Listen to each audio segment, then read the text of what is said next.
Hello, and thank you for joining us today. My pleasure. We're going to be discussing youth involvement in politics, and I'd like to hear your thoughts on that. So, I guess for an opening question, how do you feel about the way people seem to think youths have no interest in politics? Well, I contest that because I think there are plenty of young people who are interested in politics. It's not the most common of things, but there are definitely some people. And there are plenty of programs and even courses that students can take at, say, A-levels that can further that interest. I see. Connor, how do you feel personally regarding political parties that try to represent youth? Well, I often find most politics nowadays don't understand fully youth. I mean, Jeremy Corbyn, for instance, he understands more of what we want, but again, he's an older gentleman. But I find that most modern day politics don't have a real handle on how our subculture is, because it's very diverse. There's all sorts of subcultures of youth. So I mean, it's going to be hard to get hold of everybody to understand everybody. But if they could just understand us more as not reckless, which is how I see it. They see us as reckless drunks all the time. We're not all like that. Some of us are sophisticated. Some of us just want to get through life without being, kicked out of our homes and whatnot. How do you feel youths are represented when it comes to politics? Do you feel that you personally are represented by any of the youth organisations within the different parties, or? To be honest, not really. I find most of the parties aren't particularly representative of anybody but a small group. I tend to vote Labour because I feel that best represents me, although to be honest, most recently it's not been particularly great, though I do have some hopes with Jeremy Corbyn. Though, no, I'd say I don't feel particularly well represented as a youth in the community. Would you say that you're particularly politically inclined? Do you perhaps have a party you vote for? I do vote more towards Labour. They're sort of, to be honest, I'm not a big fan of any of them, but I hate Labour least. I do want a political party that stands up for the little man, the people who are suffering money. And again, going back to Jeremy Corbyn, he does stand up for those people a lot more than anyone else I've seen lately. And that's something we do need more of, because you see in the news the NHS is losing money rapidly, such as after the Brexit vote, Nigel Farage saying, we're not going to give the money that we said we would. It's, I don't think I could vote for any of those other people. I think Labour's currently who I'll be voting for.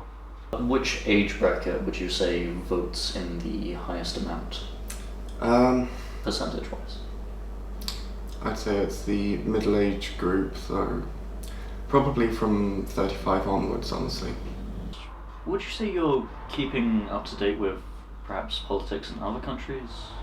Definitely the US elections, they're definitely going interestingly, with Trump and Hillary at each other's throats all the time.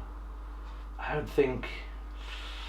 do keep up with a lot more American politics than English politics, just because it's more, I'm gonna be honest, it's much more entertaining to just watch Trump just spout absolute rubbish out all the time. It's just hilarious.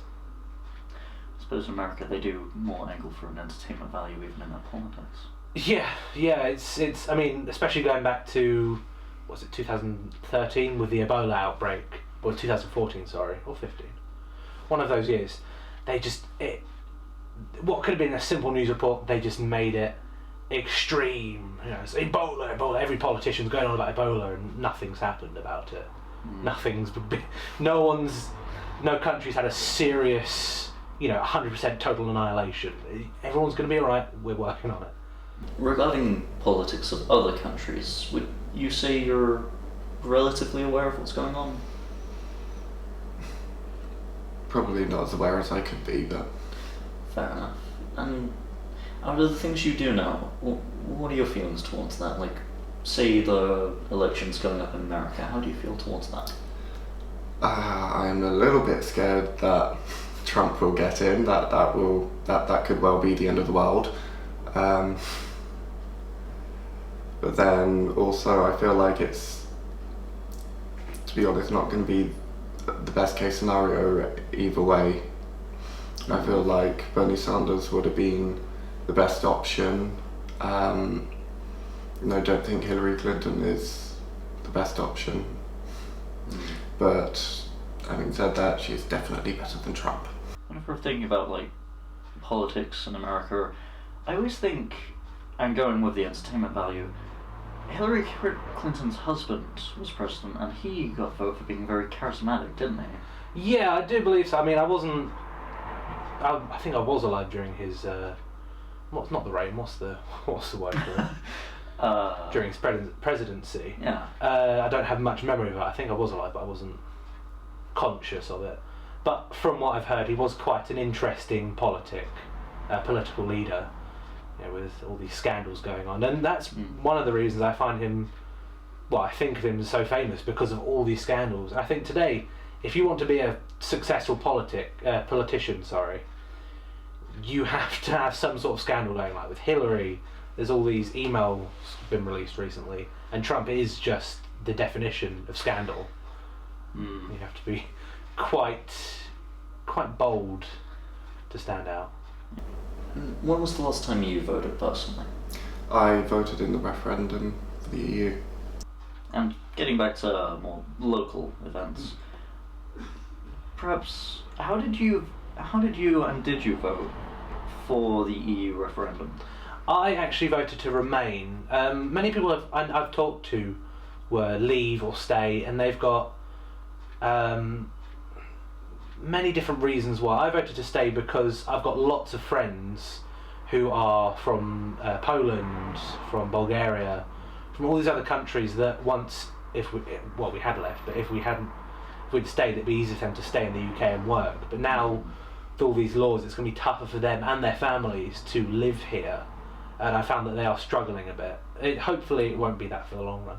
But when we found out we'd left, the pound dropped, and I think, definitely Remain was probably the better vote. No offence.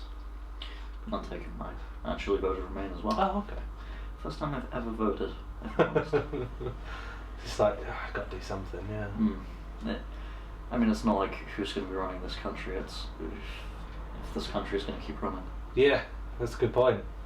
Quite like that. As a rough percentage, how much would you estimate that 18 to 25-year-olds vote?